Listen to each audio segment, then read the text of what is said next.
그럼 두 번째로 살펴볼 기업, 클래시스입니다. 클래시스에 대해서 기업 정보 알려드리겠습니다.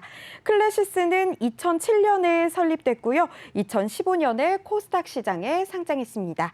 주 사업은 미용 목적의 의료기기 연구 개발 및 제조 판매를 진행하고 있습니다.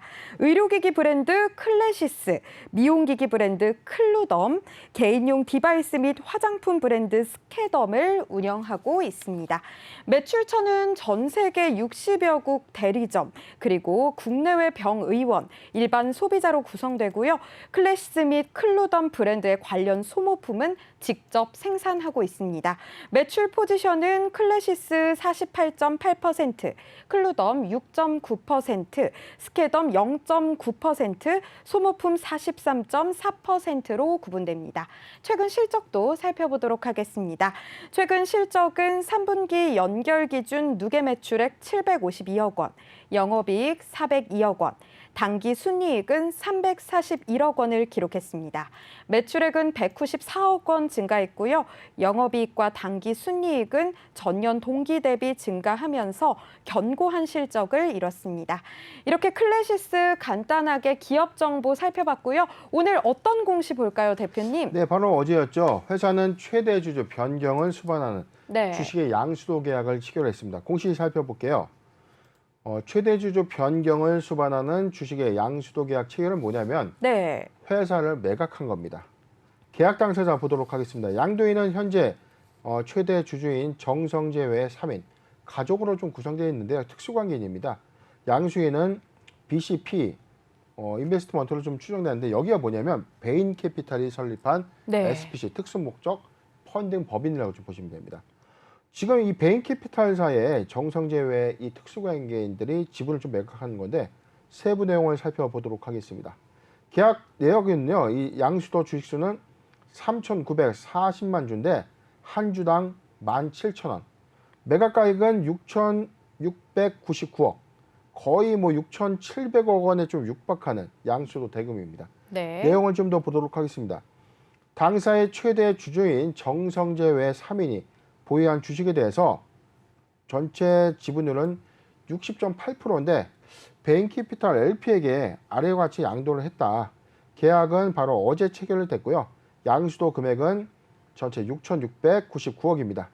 양도인별 주식수는 뭐 최대 주주 그리고 부인과 자녀로 좀 추정이 되고 있고요.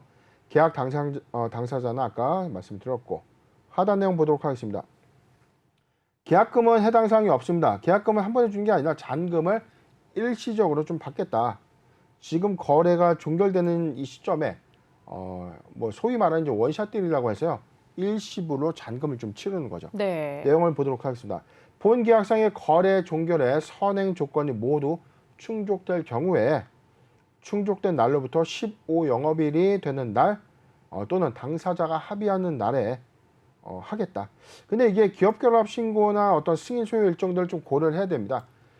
이런 일정들을 좀 고려해서 확정된 날을 거래 종결일에 잔금까지 좀 치르겠다는 거고 거래 종결일에 양수인은 각 양도인에게 양수도 금액을 지급할 예정입니다. 참고사항 보도록 하겠습니다. 본 계약에 따른 최대 주주의 변경이 확정될 경우에 최대 주주 변경 공시를 하겠다는 거고 상기 예정 주식수의 비율은 발행 주식 총수에 대비한 비율이다. 네. 전체 6,477만 주 중에서 지금 4천만 주죠. 3,940만 주가 60.4%로 좀 추정되는데 네. 이 부분만큼을 좀 매각하겠다는 얘기고요. 회사는 최대 주주 확정 시 공시하겠다. 그리고 기타 변경 사항이 발생되면 정정 공시를 제출하겠다라고 밝힌 바 있습니다. 지금 나머지는 네. 뭐 변경 예정 최대 주주 관련된 사항이기 때문에 뭐 크게 뭐 중요한 공시는 아니다 판단되네요. 네, 이 사모펀드 운용사 베인 캐피탈을 새 주인으로 맡는다는 공시 보고 왔는데요. 그런데 창업주 일가의 이 매각 이유가 정말 궁금합니다. 어떻게 생각하세요? 네, 저도 사실은 좀 네. 의아했어요. 네. 지금 이 회사의 영업이익률은 거의 50%에 육박합니다. 최근에 네. 사업의 어떤 캐파로 봤을 때 제가 강조드렸던 어떤 성장주에 가장 주목해야 될 부분이 저는 외형의 성장, 그다음에 회사의 가치 성장보다 중요한 게 영업이익률이에요. 그렇죠. 이건 기본입니다. 100원을 벌었는데 50원을 남기는 회사와 1000원을 벌어서 10원을 남기는 회사는 차이가 큰 거죠. 그렇죠. 이 차이는 우리가 혼선을 하는 거거든요. 회사의 네. 자산 가치. 자산 가치가 크고 부채와 자본 가치에 대한 대비해서 회사의 외형 가치를 이렇게 보는데 네. 사실상 영업이익률은 10% 미만이다라고 하면 거의 크게 그만하게 먹고 사는 회사의 수준이라는 거죠. 그렇군요. 그런데 외형은 작은데 50%의 영업이익률을 가져간다면 거의 5년 안에 회사의 폭발적인 성장을 가져갈 수 있는 거죠.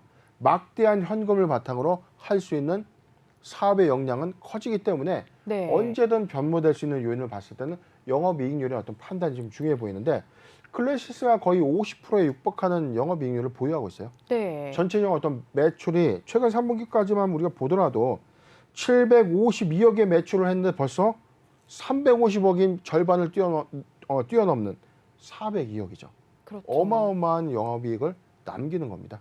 그렇기 때문에 이런 기조가 왜 이렇게 수반되는 것일까? 그러니까 우리가 좀 주목해봐야 되는데 거의 뭐 피부 미용 관련된 어떤 의료기기 시장은 거의 뭐 독점적으로 클래시스가 매기를 좀 펼치고 있습니다. 네. 앵커님 뭐 혹시 클래시스 관련된 브랜드 좀 뭐 잘 아시는 거 있나요? 저는 제가 피부과를 자주 가거든요. 네. 이제 좀 얼굴을 좀 네.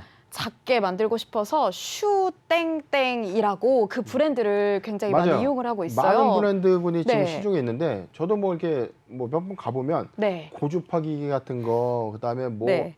레이저 기기 여러 기기가 많지 않습니까? 그렇죠. 근데 거의 다 제가 많이 봤을 때 클래시스라는 이 브랜드가 많이 보였어요. 그래서 맞아요. 이게 단순하게 이게 매니아층에서만 활성화된 어떤 이 수익군인가라는 여부에 대해서 판단을 해봤는데 사실상 그렇진 않고 이게 전 세계 70여 개의 어떤 대리점을 부여하고 현지 판매처를 통해서 지속적인 어떤 성장을 가져가는데 저는 이번 양수도에 대한 어떤 의사 결정이 향후의 회사 가치를 크게 달라질 수 있다는 데 매우 관심을 갖고 있다는 겁니다. 뭐냐면 베인캐피탈이 최근에 어떤 그림들이 네. 과거에 휴재를 2017년도에 인수했다가 최근에 거의 3배에 가까운 차익을 남기면서 GS 컨소시엄에 매각이 좀 됐죠. 그렇죠. 자, 이런 행보가 기업 가치를 크게 만들 수 있는 역량을 갖고 있기 때문에 이런 이해관계가 좀 맞았다라고 저는 판단이 되는 대목이죠.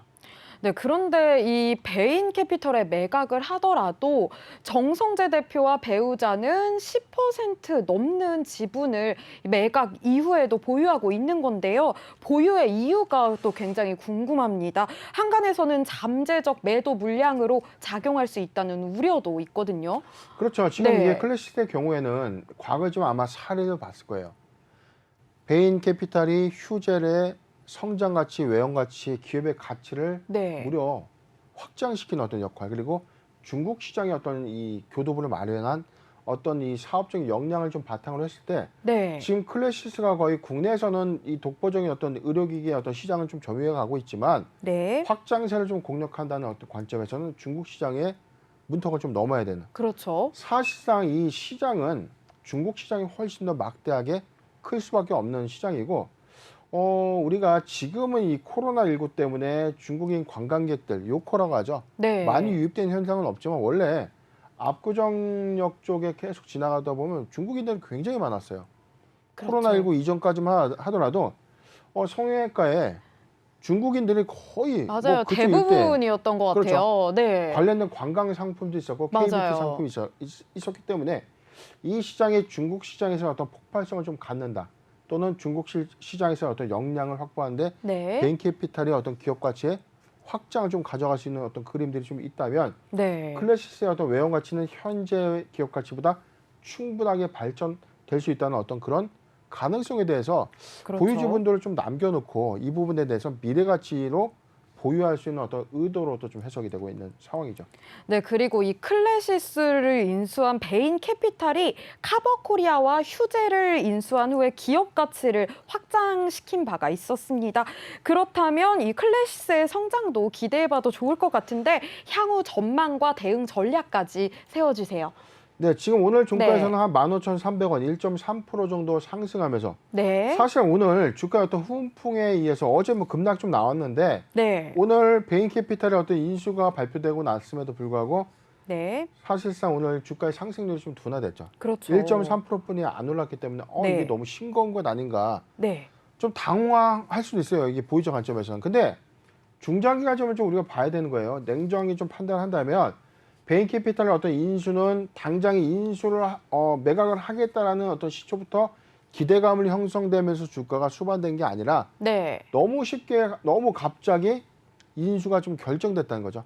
재료의 소멸 관점은 아니라는 겁니다. 여기서부터 시작될 수 있고 충분히 향후에 중국 시장의 어떤 공략과 관련된 내용들, 기업 가치 어떤 변형을 초래하는 외형 확장들이 좀 본격화된다면 충분히 클래시스는 상승의 여력이 좀 충분해 보이고요. 네. 작년 8월 기점에서는 주가가 최고가였던 27,200원 8월 19일 날 수립된 이후에 단기 22,000원대까지 그리고 17,000원 정도로 보여지는 요 구간까지 주가는 지금 계단식으로 계속 상승하는 어떤 흐름들 좀 보여주고 있다가 최근에 걸쳐서 지금 16,000원까지 좀 이탈된 지금 4번에 걸쳐서 좀 지속적인 어떤 이 하방 경직성 차트의 어떤 전형적인 모습을 좀 보여주고 있는데 네. 회사의 외형 가치가 훼손되지는 않았습니다. 그리고 코로나19의 팬데믹 상황임에도 불구하고 실적적인 어떤 실적을 좀 이끌어냈는데 그렇죠. 오히려 코로나19 이후에 리오프닝 관련 관점에서도 충분히 실적적인 영향에서 성장할 수 있기 때문에 저는 매수의 기회로 좀 보는 것이 좀 맞지 않겠는가. 매수하기 좋은 구간까지 좀 도래가 됐는데요. 네. 조금 놓고 볼게요. 지금 네.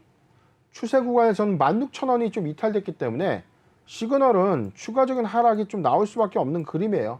왜냐하면은 지수의 어떤 변동성, 낙폭 과대에 따라서 추가적인 어떤 상승, 하락 요인을 좀 가지고 있는데 지금은 너무나 일본 기준에서는 낙폭이 너무 심화되는 구간이었기 때문에 하반 경직성으로 좀 본다면 13,100원이 중대한 단기 일봉상의 어떤 중장기 지지점을 좀 보여주기 때문에 이 구간까지는 내려가지는 않을 것이다라고 예측이 되고 있기 때문에 네. 매수하기 좋은 구간입니다. 13,000원에서 14,500원 구간은 적극적인 매수 구간 포트 비중 10%의 분할 매수 의견을 좀 제시해 드리고요.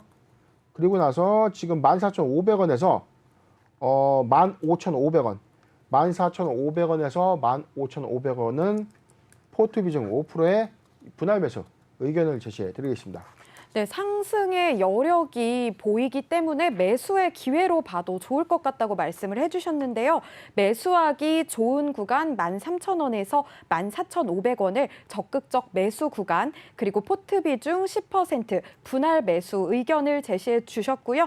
14,500원에서 15,500원은 포트 비중 5% 그리고 분할 매수 의견 제시해 주셨습니다.